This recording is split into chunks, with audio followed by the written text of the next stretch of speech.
Hello everyone, this is Jyoti and I'm welcoming you to the Jyoti Judiciary Coaching. And today I will discuss the topic of Criminal Procedure Code, that is CRPC.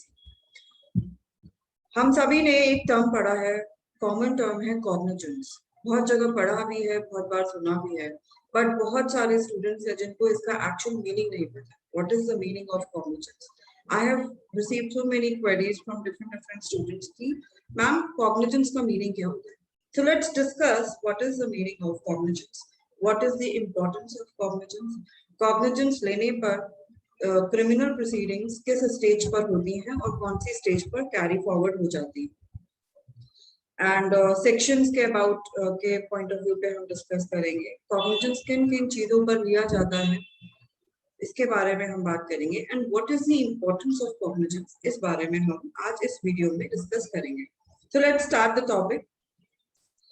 So what we are going to study about cognizance. देखिए criminal proceedings कहाँ से start होती है। It is very important to understand. अगर कोई भी crime होता है तो सबसे पहले क्या होता है? आप सबसे पहले क्या करवाते हो? FIR लॉन्च करवाते हो पुलिस वालों के पास या हम डायरेक्टली कंप्लेंट भी फाइल कर सकते हैं मजिस्ट्रेट के पास। FIR लॉन्च होती है पुलिस ऑफिसर्स के पास, कंप्लेंट फाइल होती है मजिस्ट्रेट के पास। Yes, we can directly file complaint to the magistrate as well. ये बात कई लोग बहुत कम लोगों को पता है, but yes, we can directly file complaint to the magistrate.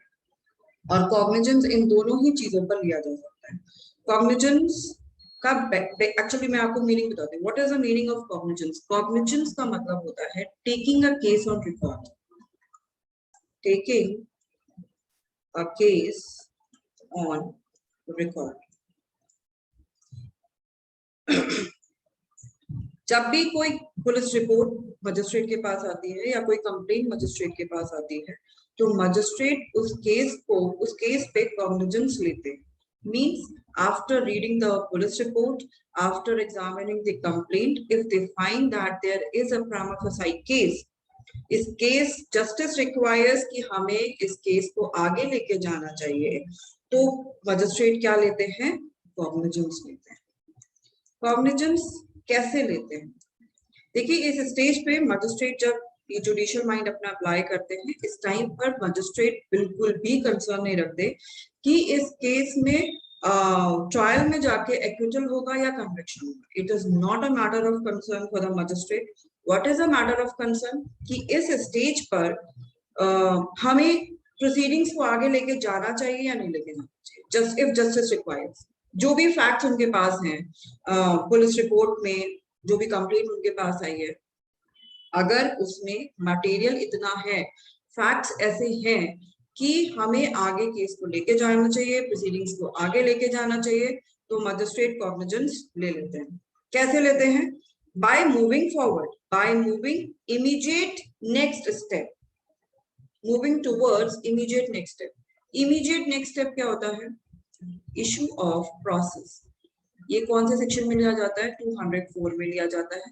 और इशू ऑफ प्रोसेस का मतलब क्या होता है? इशूइंग ऑफ समन और वारंट टू एक्यूज्ड। देखिए मैं आपको बताती हूँ होता क्या है। सबसे पहले जैसे कोई केस फाइल हुआ तो FIR लॉन्च हुआ। इस FIR पे क्या होता है? पुलिस वाले क्या करते हैं? इन्वेस्टिगेशन करते हैं। जब इन्वेस्टिगेशन कंप्लीट हो जाती है तो पुलिस रिपोर्ट फाइल होती है। पुलिस रिपोर्ट जब फाइल हो जाती है तो इस पुलिस रिपोर्ट पर कॉग्निजेंस लिया जाता है। मतलब इसका क्या हुआ? मैंने आपको बताया, taking a case on record. कैसे कैसे किया जाता है? कैसे लिया जाता है cognizance? By passing an order of issue of process under section 204। मतलब जब मजिस्ट्रेट इस पुलिस रिपोर्ट को पढ़ता है, एनालाइज करता है और अगर बोलता है कि हाँ एक्यूज को समन या वारंट इशू कर दिया जाए, that means magistrate has taken the cognizance under section 190 CRPC। Is that clear? तो ये हुआ अब मैंने आपको बोला कॉग्निजेंस जो है मजिस्ट्रेट पुलिस रिपोर्ट पे भी ले सकते हैं, कंप्लेंट पर भी ले सकते हैं, yes they can take on complaint as well. अगर उनके पास कोई इंफॉर्मेशन खुद से आई है तो उस इंफॉर्मेशन पे भी वो कॉग्निजेंस ले सकते हैं। देखिए पीटी के पॉइंट ऑफ व्यू से अगर मैं कहूँ तो ये क्वेश्चन बहुत अक्सर पूछा जाता है कि इसके सेक्शन वाइज 190 क्लॉज ए में तो कॉग्निजेंस लिया जाता है ऑन कंप्लेंट। अगर इन्फॉर्मेंट ने डायरेक्टली कंप्लेंट फाइल करी है मजिस्ट्रेट के पास और मजिस्ट्रेट को लगता है कि यस कंप्लेंट इज लाइक हमें आगे मूव फॉरवर्ड होना चाहिए, तो वो क्या करते हैं, जो भी वेरी नेक्स्ट स्टेप होता है प्रोसीडिंग का उसमें वो फॉरवर्ड हो जाते हैं। अगर कंप्लेंट केस की मैं बात करूं तो कंप्लेंट केस में वेरी नेक्स्ट स्टेप होता है टुवर्ड्स 200 एंड 203। पहले ये वाली सिचुएशंस होती हैं, ये क्या होती हैं ये मैं किसी और वीडियो में डिस्कस करूंगी, बट ये कंप्लेंट प्रोसीडिंग्स कहलाती हैं। और उसके बाद इसके बाद फिर वो इश्यू ऑफ प्रोसेस की तरफ मजिस्ट्रेट बढ़ता है। तो अगर कंप्लेंट फाइल हुई और कंप्लेंट को पढ़ के मजिस्ट्रेट 200 सेक्शन 200 टू 203 की तरफ फॉरवर्ड हो जाता है, that means he has taken the cognizance on the complaint, correct. और अगर क्लॉज बी में पुलिस रिपोर्ट पर लिया जाता है, पुलिस रिपोर्ट वाली सिचुएशन मैंने आपको बताई थी अभी। क्लॉज सी में इंफॉर्मेशन पर लिया जाता है। अगर इंफॉर्मेशन मजिस्ट्रेट को खुद कहीं से मिल गई है तो उस इंफॉर्मेशन पे डायरेक्टली मजिस्ट्रेट कॉग्निजेंस ले सकता है। तो ये तो हुआ मीनिंग ऑफ कॉग्निजेंस एंड उसमें जो सेक्शन है, सेक्शन को मैंने आपके साथ डिस्कस करना है। सेक्शन 190 में कौन से मजिस्ट्रेट कॉग्निजेंस ले सकते हैं, विच मजिस्ट्रेट? JM1, आप अगर ये सेक्शन रीड करेंगे तो आपको पता चलेगा। JM1 ले सकते हैं cognizance and JM2 if they are empowered by CJM, ठीक है। अगर वो एम्पावर्ड होते हैं, JM2 अगर एम्पावर्ड है तो फिर वो कॉग्निजेंस ले सकते हैं, अदरवाइज JM2 कॉग्निजेंस नहीं लेते हैं, JM1 ही कॉग्निजेंस लेते हैं, करेक्ट। तो ये हुआ। अब कॉग्निजेंस की स्टेज कौन सी है और कौन सी स्टेज की तरफ हम बढ़ जाते हैं और इसकी इंपॉर्टेंस क्या है, ये दो पॉइंट्स जो है हमारे रहते हैं। देखिए अगर मैंने आपको बताया FIR लॉन्च हुई, इस पर इन्वेस्टिगेशन हुआ, ये इन्वेस्टिगेशन हुआ, पुलिस वाले इन्वेस्टिगेशन करते हैं, इस पे पुलिस रिपोर्ट फाइल हुई, इस पे जो है कॉग्निजेंस लिया, ठीक है, ये कॉग्निजेंस लिया। देखिए ये जो पुलिस रिपोर्ट फाइल हुई है यहां तक तो क्या है, इन्वेस्टिगेशन चल रहा है। यहां तक from point 1 two point even till here, एक हम ये भी ले लेते हैं और एक इसको दे देते हैं थर्ड पॉइंट। देखिए जब तक पुलिस रिपोर्ट फाइल हुई है तब तक तो ये इन्वेस्टिगेशन है, और ये जो टाइम पीरियड है जब तक कॉग्निजेंस, या लेट्स सपोज 2 दिन लग गए मजिस्ट्रेट को डिसाइड करने के लिए कि कॉग्निजेंस ले या नहीं ले, तो ये पीरियड भी इन्वेस्टिगेशन में ही आएगा।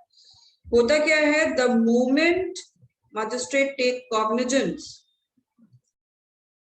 इन्वेस्टिगेशन एंड हो जाती है and inquiry stage start. Inquiry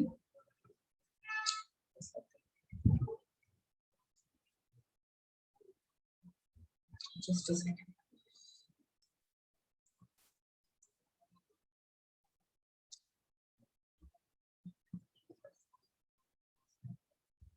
And inquiry starts. ठीक है, इन्वेस्टिगेशन एंड हुआ और इंक्वायरी स्टार्ट हो गया। अब स्टेज बदल गई, आप इन्वेस्टिगेशन से इंक्वायरी पे पहुंच गए। इंक्वायरी पर एक बार केस पहुंच जाता है तो फिर अब आप टर्न नहीं ले सकते इन्वेस्टिगेशन की तरफ। एक बात मैं और बता दूं, क्रिमिनल प्रोसीडिंग्स में 3 स्टेजेस होती हैं। पहली होती है इन्वेस्टिगेशन जो मैंने आपको बताया, दूसरी होती है इंक्वायरी और तीसरी थर्ड होती है ट्रायल। 3 स्टेजेस होती है किसी भी क्रिमिनल प्रोसीडिंग्स में। तो कॉग्निजेंस लेने पर आप फर्स्ट स्टेज से सेकेंड स्टेज पर आ जाते हैं। This is the importance, this is the stages of the cognizance. और इसकी इम्पोर्टेंस क्या होती है? देखिए, कॉग्निजेंस जिस चीज पर लिया गया है, आई मीन पुलिस रिपोर्ट पर लिया गया है या कंप्लेंट पर लिया गया है, उस हिसाब से डिसाइड होता है कि ये केस किस चीज का है, मतलब ट्रायल किस तरीके से चलेगी। देयर आर ट्रायल, अगर मान लीजिए कि पुलिस रिपोर्ट पर कॉग्निजेंस लिया गया है, तो आगे जाके जो ट्रायल होगी वो ट्रायल होगी वारंट केस की। ट्रायल भी डिफरेंट होती है। सेक्शन 225 से सेक्शन 260 तक ट्रायल्स दी हुई हैं, and there are different types of trials है। तो 3 4 5 तरीके की ट्रायल्स हैं वहां पे। तो ट्रायल किस तरीके से चलेगी ये कैसे डिसाइड होता है? कॉग्निजेंस पे, कि कॉग्निजेंस किस चीज पर लिया गया है, केस कौन सा है, ये आइडेंटिफाई कैसे किया जाता है कि किस चीज पर कॉग्निजेंस लिया गया है। अगर कंप्लेंट पर कॉग्निजेंस लिया गया है तो कैसे होगा? ट्रायल कैसी होगी? कंप्लेंट केस की होगी। डिफरेंस होते हैं ट्रायल में। ट्रायल डिफरेंट तरीके की है, वो हम किसी और वीडियो में डिस्कस करेंगे। इसमें तो we are concern with only the cognizance. तो कॉग्निजेंस से की इंपॉर्टेंस क्या है कि ये हमें इससे हम आइडेंटिफाई कर सकते हैं कि हमारी आगे केस में ट्रायल कैसी होगी।